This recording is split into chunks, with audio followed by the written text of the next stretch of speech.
ষাটোর্ধ্ব আলেয়া বেগম সংসার ও কীর্তনখোলায় মাছ শিকার একই সাথে সামলাচ্ছেন দুটোই। বরিশালের কীর্তনখোলার পারে হিরণনগর জেলেপল্লীতে বসবাস আলেয়া বেগমের। ঘনিয়ে আসছে ভোটের সময়, তাই জানতে চাই তার ভোট ভাবনার কথা। যে পাইতে পারে হ্যারই দিম, মনে করেন আপনি পাইবেন, আপনি দয়া করে একটা ভোট দিম, এই তো সহযোগিতার উপরে। এই এখানে কারা কারা আছে করতে প্রার্থী জানেন চেনেন? না বাবা, চিনি না, চলি না, চিনি না। একই প্রশ্ন ছিল জেলেপাড়ার বাকি বাসিন্দাদের কাছেও। কেউ কেউ তুলে ধরলেন বিগত ৩ নির্বাচনের অভিজ্ঞতার কথা। কেন্দ্রে গেছি যাই লড়াই দিয়েছে গেটি দিয়া ভোট হয়ে গেছে।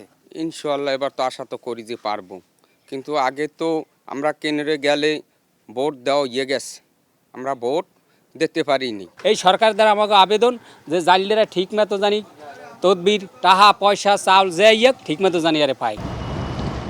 মৎস্য অধিদপ্তরের তথ্য বলছে বরিশাল বিভাগের ৬ জেলায় নিবন্ধিত জেলের সংখ্যা ৪,২০,০০০-এর বেশি, আর অনিবন্ধিত প্রায় দ্বিগুণ।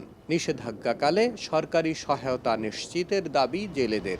পাশাপাশি বিপদে আপদে যিনি পাশে থাকবেন তাকেই ভোট দিতে চান তারা।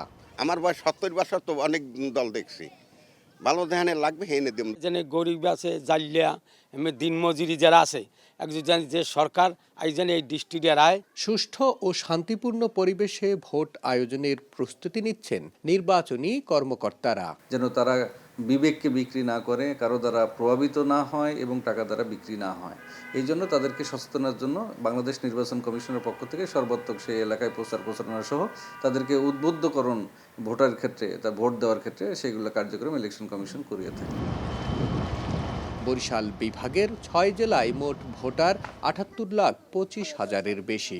বিশাল এ জনগোষ্ঠীর পক্ষে সংসদে প্রতিনিধিত্ব করতে ভোটের মাঠে লড়ছেন ১৩০ জনের বেশি প্রার্থী। সৈয়দ মেহেদী হাসান, স্টার নিউজ, বরিশাল।